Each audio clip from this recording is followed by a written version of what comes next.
아브라함이 여호와의 말씀을 따라갔고 라는 제목으로 함께 하나님의 말씀을 나누고자 합니다.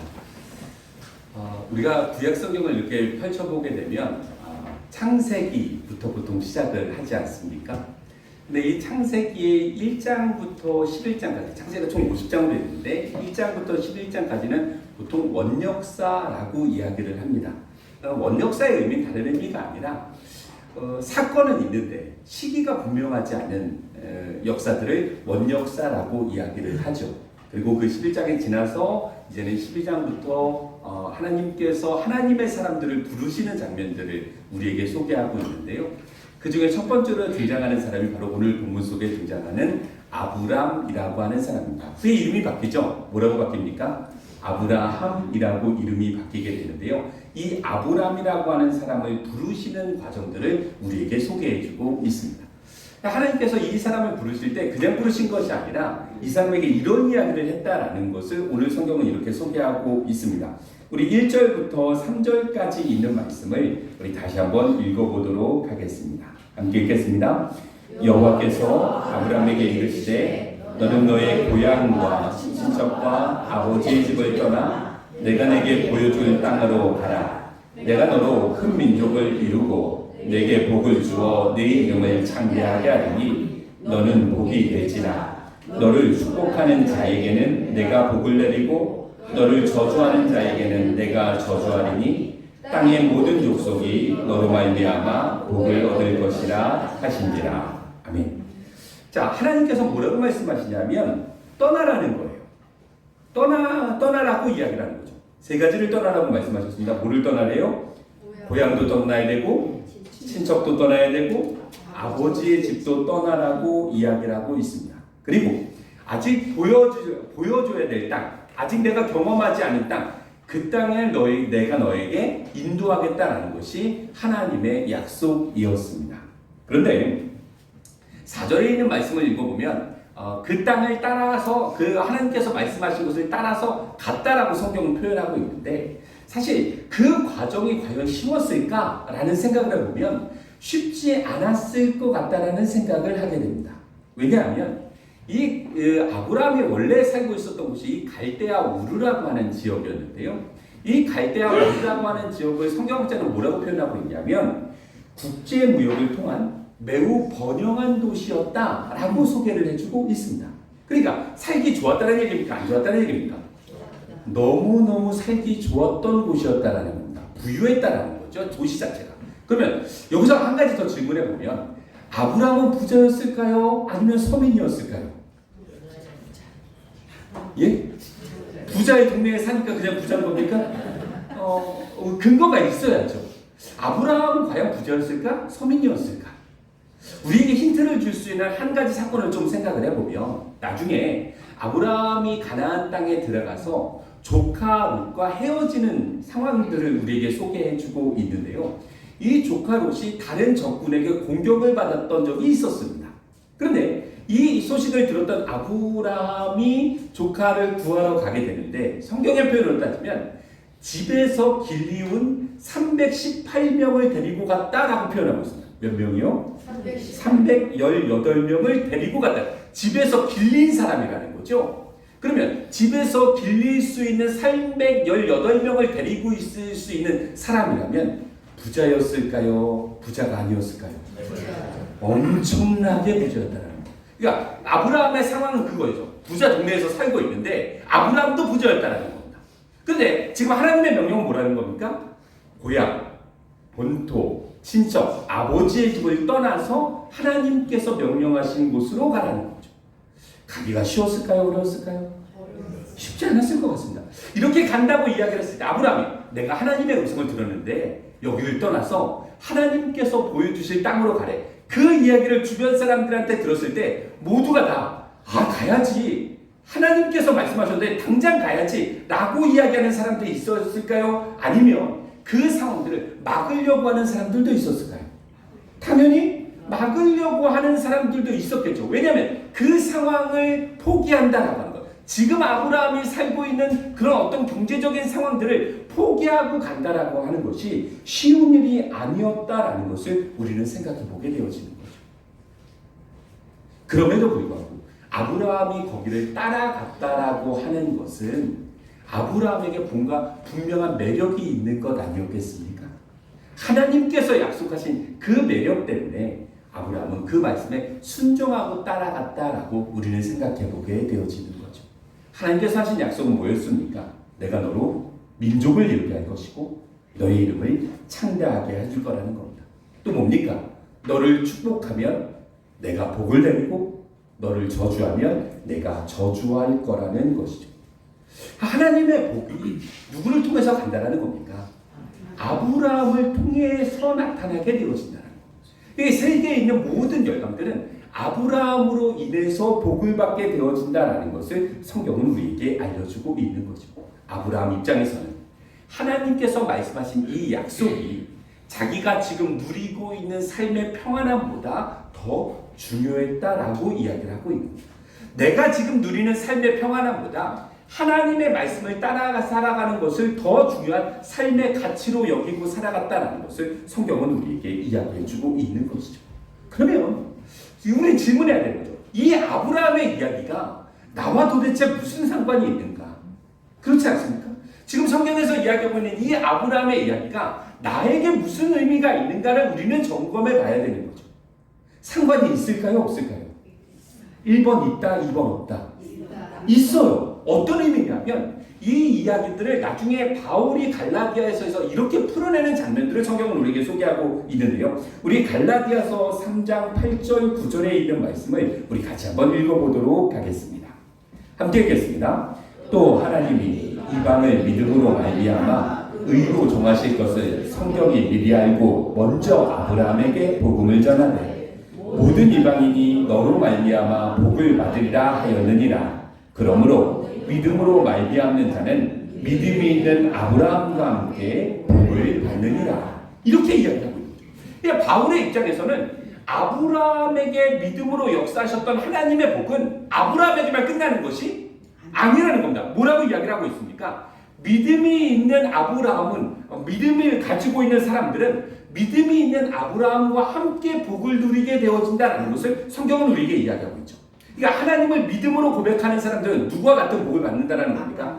아브라함과 같은 복을 받게 되어진다는 거예요. 그리고 오늘 아브라함을 통해서 하나님께서 우리에게 주신 약속은 아브라함을 축복하는 사람은 하나님께서 복을 주실 것이고 아브라함을 저주하는 사람은 하나님께서 저주하실 거라는 겁니다. 그러니까 이 성경의 약속이 아브라함에게만 해당되는 약속이 아니라 누구에게도요? 나에게도 해당되는 약속이 되어져야 되는 거예요. 이거를 믿음으로 고백하는 사람들에게는 이 사람이 살아가는 삶의 자리 속에 축복하는 사람은 하나님께서 복을 주시고 복을 주시고 그리고 이 사람을 저주하는 사람에게는 하나님은 저주하시는 분으로 존재하시겠다는 겁니다. 그러니까 나는 하나님의 축복을 드러내는 사람이 될 수도 있고 하나님의 저주를 드러내는 사람도 될 수 있는 겁니다. 그렇죠. 이것을 성경은 우리에게 약속해주고 있는 것이죠. 이렇게 바라본다면 내 주변에 있는 사람들, 우리 살아가는 믿음의 식구들이 살아가는 그 삶의 자리 속에서 만나는 여러 사람들은 우리 믿음의 식구들을 잘해줘야 됩니까? 못해줘야 됩니까? 네, 어떻게 해야 됩니까? 저희 입으로 말하기 정말 쑥스럽고 송구하지만 우리 주변에 있는 사람들은 나에게 잘해줘야 됩니까? 못해줘야 됩니까? 잘해줘야 돼요. 왜요? 내가 하나님의 이름으로 축복하면 그 사람들에게 하나님의 복이 이르기 때문에 그렇습니다. 또 나에게 함부로 하면 안 되는 거죠. 왜요? 하나님의 저주가 그 사람에게 임할 가능성도 있기 때문에 그렇습니다. 그러니까 우리는 그런 거룩한 존재로 이 땅의 삶을 살아가야 되는 겁니다. 바라기는 우리 살아가는 예담교회 믿음의 식구들 한 사람 한 사람이 우리가 살아가고 있는 삶의 자리 속에서 하나님의 복을 드러내는 거룩한 복의 통로가 되시기를 주님의 이름으로 간절히 축원합니다. 이것이 그냥 막연한 성경의 약속이 아니라 내가 한 주간 동안 살아가는 삶의 모습이 되어야 되는 것이고 하나님의 이름으로 말미암는 믿음의 열매들이 되어져야 되는 거죠. 우리 좀 쑥스럽긴 하지만 옆에 계신 분들 쳐다보시면서 우리 같이 인사하는 시간을 갖도록 하겠습니다. 조금 민망하실 수도 있을 것 같아서 제가 먼저 인사할 테니까 제 인사를 그냥 따라해 주시면 됩니다. 옆에 계신 분들 쳐다보시고 인사하겠습니다. 나에게 잘하십시오. 하나님의 복이 임하게 됩니다. 자, 좀 쑥스럽긴 하지만 한 번만 더 해볼까요? 나에게 잘하십시오. 하나님의 복이 임하게 됩니다. 그렇습니다. 이게 성경의 약속이라는 겁니다. 그러니까 하나님의 복은 하나님을 믿는 믿음의 사람들을 통해서 드러내시겠다라는 것을 성경은 우리에게 이야기해 주고 있는 거죠. 그러니까 이 가치가 아브라함에게는 지금 내가 누리는 삶의 풍요로움과 넉넉함보다 훨씬 더 중요한 가치였다는 겁니다. 그리고 말씀을 따라서 가게 되어진 거죠. 그 뒤에 어떤 길이었습니까? 갈대아 우르에서 하란으로 직선거리로 1000km입니다. 하란에서 가나안 땅까지 직선거리로 800km였습니다. 총 몇 킬로입니까? 1800km를 하나님의 말씀을 따라 순종했다라는 것을 성경은 우리에게 이야기해주고 있는 것이죠. 이렇게 바라본다면 성경에는 자세하게 이야기하고 있지는 않지만 하나님의 약속을 들었을 때 많은 사람들이 아브라함을 말렸을 거다라는 생각을 우리는 갖게 됩니다. 그렇지만 아브라함이 가졌던 신앙의 태도는 사람들이 하는 그 여러 이야기들보다 하나님의 음성에 순종하는 믿음의 모습을 우리에게 알려주고 있는 것이죠. 우리는 사람들이 하는 땅의 소리보다 하나님께서 들려주시는 하늘의 음성에 우리의 마음을 둘 수 있어야 될 것입니다. 아멘. 이와 비슷한 모습들을 신약성경에서 좀 살펴보게 된다면 바울이라고 하는 사람의 원래 이름은 사울이라고 하고 성경은 기록하고 있습니다. 근데 이 사울이라고 하는 사람이 원래 어떤 사람이었냐면 예수님 믿는 사람들을 핍박하는 사람들이었거든요. 근데 이 핍박하는 이 사울이 다메섹이라고 하는 곳에 가서 예수 믿는 사람들을 잡아오려고 할 때 이 과정 속에 예수님을 만나게 되었습니다. 우리 우선 그 장면을 먼저 잠깐 살펴보도록 하겠습니다. 사도행전 9장 2절부터 5절까지 있는 말씀입니다. 우리 같이 한번 읽겠습니다. 다메섹 여러 회당에 가져갈 공문을 청하니 이는 만일 그 도를 따르는 사람을 만나면 남녀를 막론하고 결박하여 예루살렘으로 잡아오려 합니다. 사울이 길을 가다가 다메섹에 가까이 이르더니 호련히 하늘로부터 빛이 그를 둘러 비추는지라 땅에 엎드러져 들음에 소리가 있어 이르시되 사울아 사울아 내가 어찌하여 나를 박해하느냐 하시거늘 대답하되 주여 누구시니까 이르시되 나는 내가 박해하는 예수라. 이렇게 이야기하고 있습니다.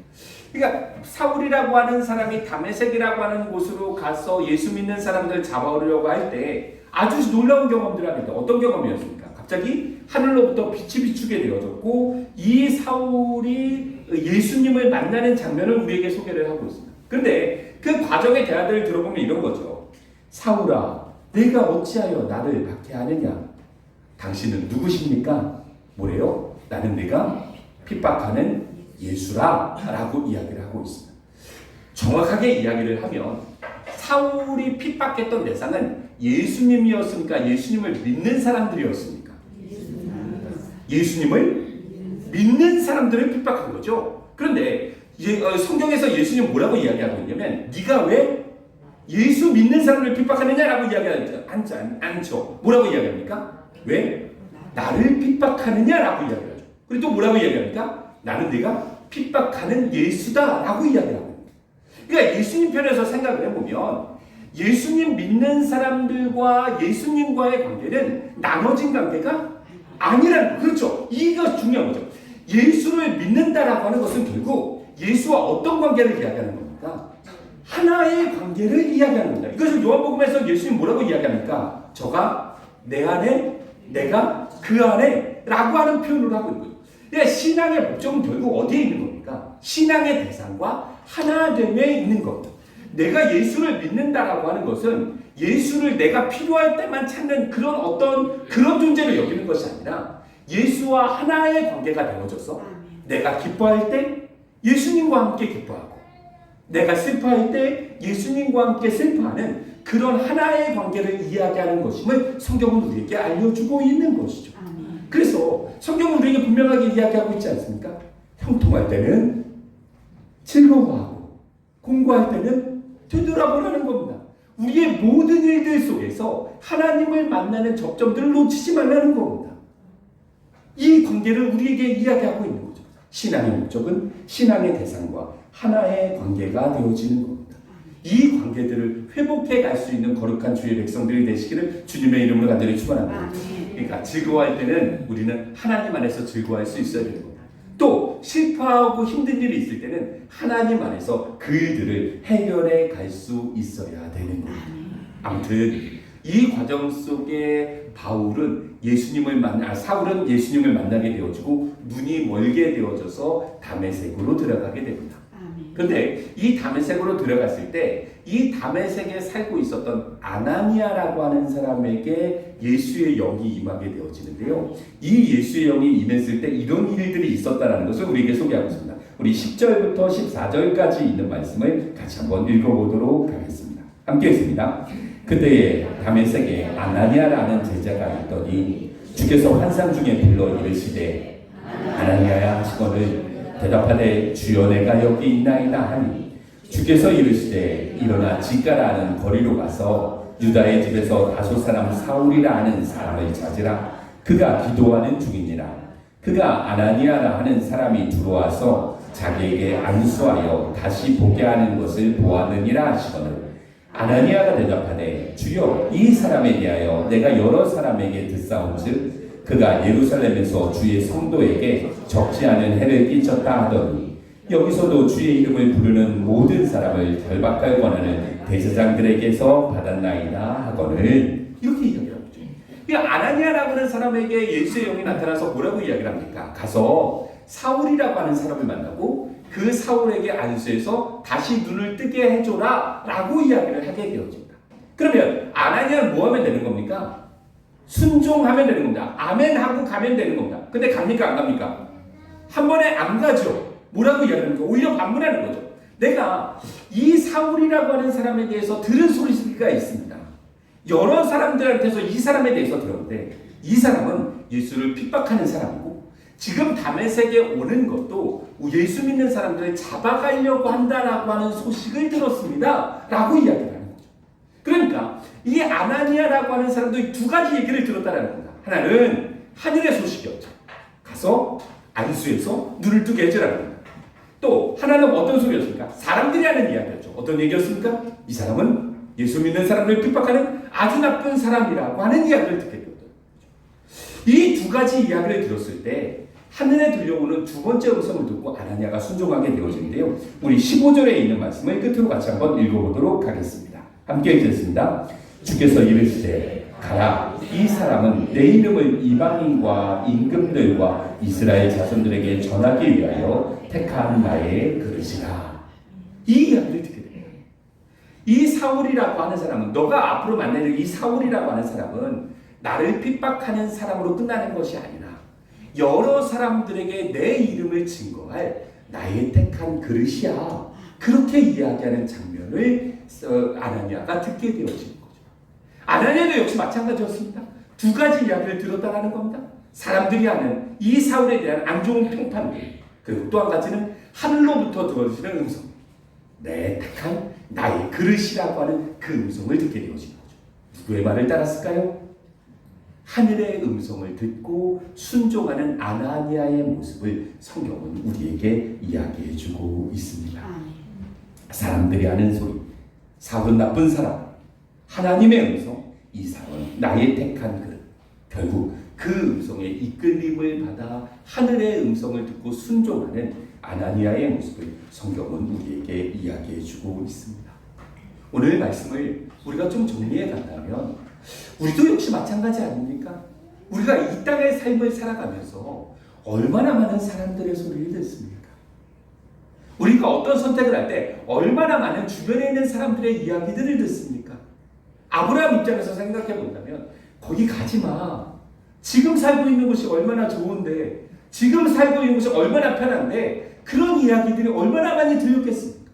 그런데 아브라함에게 있어서 더 중요한 삶의 가치는 내가 지금 누리는 당장의 편안함보다 하늘로부터 주어지시는 그 음성이 아브라함에게는 더 중요했다라는 것을 성경은 우리에게 이야기하는 거죠. 아나니아도 마찬가지죠. 사람들이 하는 여러 가지 평판들, 사울은 나쁜 사람이야, 그 사람 만나면 안 돼, 도와주면 안 돼, 그런 이야기들보다 이 사람은 내가 택한 그릇이야라고 하는 그 하늘의 음성을 듣고 순종했던 아나니아의 모습을 성경은 우리에게 이야기하는 거죠. 결국 성경에 있는 모든 사람들, 하나님의 사람들의 공통적인 특징은 어디의 음성을 들었다는 겁니까? 하나님의 음성, 하늘로부터 주어지는 음성을 들었다라는 것을 우리에게 이야기하고 있고 그 말씀에 순종하는 삶을 살았다라는 것을 우리에게 이야기해주고 있는 겁니다. 한 주간 동안 또 우리의 삶을 시작하는 우리 사랑하는 믿음의 백성들의 삶의 자리 가운데 하나님께서 들려주시는 음성을 들으시기를 주님의 이름으로 간절히 축원합니다. 나에게 들려주시는, 내가 이번 한 주간 동안 살아가면서 하나님께서 나를 통해서 말씀하시고자 하는 부분들이 있지 않겠습니까? 그것이 꼭 말씀이 아니라 할지라도 내 마음속에 드는 어떤 깨달음이나 어떤 감동이라 할지라도 이렇게 살아가는 것이 하나님의 뜻이겠구나라는 것이 내 안에 분명하게 새겨진다면 우리는 그것을 하나님의 뜻으로 받아들이고 순종함으로 살아갈 수 있는 거룩한 주의 백성들이 되어져야 될 것입니다. 이를 위해서 우리는 기도해야 되는 것이고 그 기도를 통해서 하늘의 음성을 들을 수 있는 거룩한 복된 이 예배 시간이 되시기를 간절히 소망합니다. 이제 기도하실 텐데요. 저를 한번 따라해 보실까요? 주님, 말씀하옵소서. 주의 종이 듣겠습니다. 사무엘이 하나님 앞에 했던 고백이었습니다. 우리도 다시 한번 하겠습니다. 주님 말씀하옵소서. 주의 종이 듣겠습니다. 이 시간 나에게 들려주시고자 하는 하나님의 음성을 우리는 들어야 되는 겁니다. 그리고 그 하나님의 음성에 순종하는 거룩한 주의 백성들이 되어져야 될 것입니다.